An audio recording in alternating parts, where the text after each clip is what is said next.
building weapons. And then when they destroy a country, then they get more money to rebuild it. And it just goes on and on. And who gets it? The rich don't suffer. The rich get richer, but the middle class suffers because of the inflation and taxes. But then again, there's a challenge to the poor, and they're the ones who want entitlements. Liberals in Congress will come up and they'll always harp on the stagnant wages of the poor and middle class, and I agree with them. And a lot of conservative Republicans won't. They say, oh, no, they're doing fine. They don't pay any income tax. But I agree with the liberal who said the income for average people is being fixed the last 6 or 7 years. No increase whatsoever. And yet the liberal says, well, they're entitled to a better living. We're going to raise the minimum wage. We're going to give them more money for their entitlement, more education, more schools, more medical care, more housing. And we're going to tax the rich. But that makes the problem worse. Mm-hmm. What they have to do is understand, back to the monetary policy, the liberal has to become more populist understanding about how monetary policy is so anti-middle class and anti-poor, and that just taxing productive citizens, there's a lot of productive citizens in this country who do it on their own, and they're not part of the very rich who benefit from government, and to tax them is detrimental. It doesn't solve the problem, and it takes away jobs. You know, if you tax productive individuals, you hurt job production, and yet that's where we are today. I think it's starting to people are starting to recognize that our economy is in bad shape and people are getting poorer. In this last election, I think people expressed themselves not only about the war, but I think there was a lot of deep expression about worry about the economy in spite of the low rate of unemployment. I think it's the underemployment, you know, poor jobs, that we don't have the jobs that we have sent overseas because of the way the monetary system works, and they're getting pretty nervous about this. So it's a really great opportunity to get involved in this education. That's why I'm delighted to hear about what you're doing with programs like this and other activities, not only because it's important to understand economics, but it's also in their best interest that entitlements do not satisfy the best interest of the people. That eventually destroys a country. So it's the understanding of economic policy which is in the best interest of all of us. Most people in the United States don't realize that you can go to the U.S. Treasury's website and you can download the financial statement of the United States and you can read it yourself. I do this. I don't know anybody else that does. But in it, you see the entitlements projected out for 20 years. You also do not see the money that they're spending. Where's the money coming from that they're spending in Iraq and Afghanistan, the unfunded, not the unfunded liabilities, but the off-budget items. They're not in there at all, yet somehow the money appears for them to spend on Iraq, Afghanistan, and the war on terror. But the entitlements and the coming generation of retirees, what's going to happen when the baby boom generation retires and you see expenses and income on graph after graph in the financial statement of the United States? They're basically telling us what is going to happen in the future, and it's not a pretty picture. No, and we don't know exactly what year that's going to happen. The economy is shaky right now. The stock market is shaky. Let's say we are moving into a pretty steep downturn. Then all the projections are inaccurate because we don't know how many people will be working next year or the year after, so we don't know the income.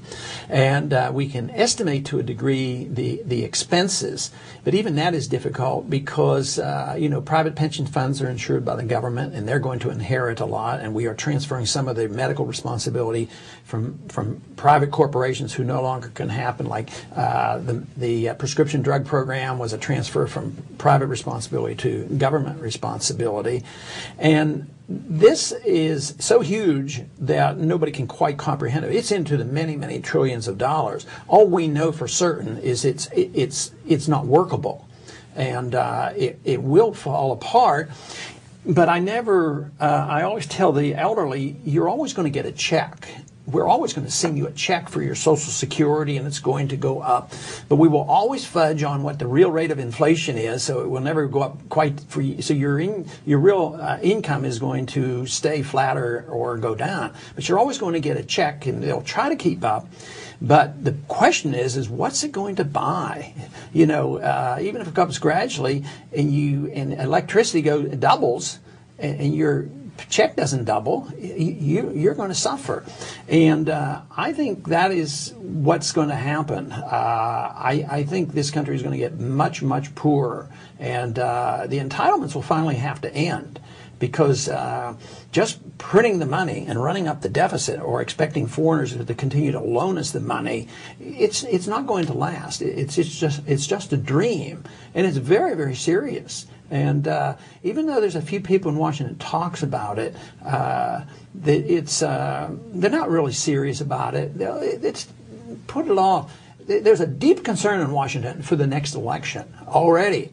We've just had an election already. What is the deep concern? About 2 years from now, how do we get power back for the Republicans? How are we going to maintain power? Who's going to be president? It's a game that they're playing. They're not thinking about the cause of liberty and the future and understanding monetary policy and why this thing won't work. That's the lowest on their priorities, and it's all to pander, to get votes, and they're dealing in a very corrupt system.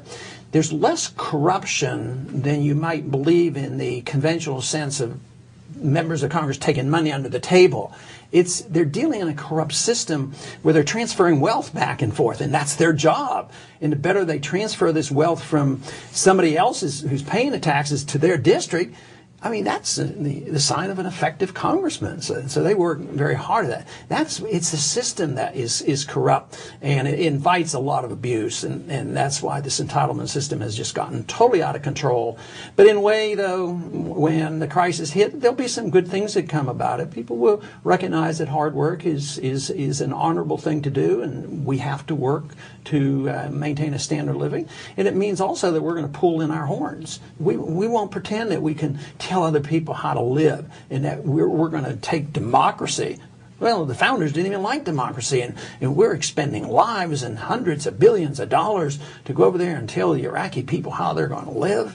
I mean, that's going to end. It's going to end, not because of great wisdom gravitating to Washington. It's going to end because we're going to run out of our wealth, and the entitlement system will be declared bankrupt.